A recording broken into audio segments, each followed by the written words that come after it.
আজ দুপুরে খাবার খাওয়ার পর ৩টের দিকে চলে গেলাম ছট পূজা দেখতে। অনেক জায়গায় পুকুরে ছট পুজো করা হয়, তবে আমাদের এখানে দামোদর নদী আছে, তাই অনেকে নদীতেই ছট পুজো করে।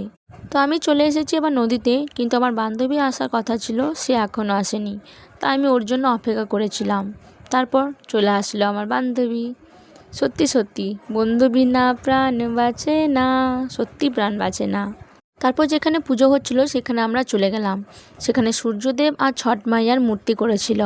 তোমরা অনেকে জানো কি না আমি জানি না, তবে ছট মাইয়াই হচ্ছে ষষ্ঠী মাইয়া। ষষ্ঠী মাইয়া বাচ্চা হওয়ার পর যাদের ষষ্ঠ দিন যে ষষ্ঠী মাইয়ার পুজো করা হয়, এটাই হচ্ছে সেই ষষ্ঠী মা।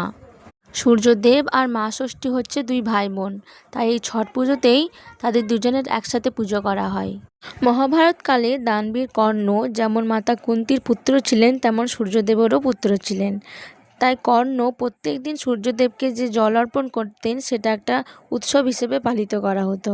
আবার শোনা গেছে দ্রৌপদীও নাকি ছট পুজো করে পাণ্ডবদের রাজপাট ফিরে পেয়েছিলেন। ছট মাইয়া হচ্ছে খুবই দয়াময়।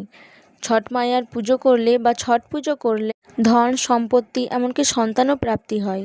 সূর্যদেব আর ছট মাইয়া পুজো করার পর যে সকল প্রসাদগুলো কুলো করে রাখা হয়েছিল, সেগুলো আবার ডালি করে বেঁধে বাড়ি নিয়ে যাওয়া হয়।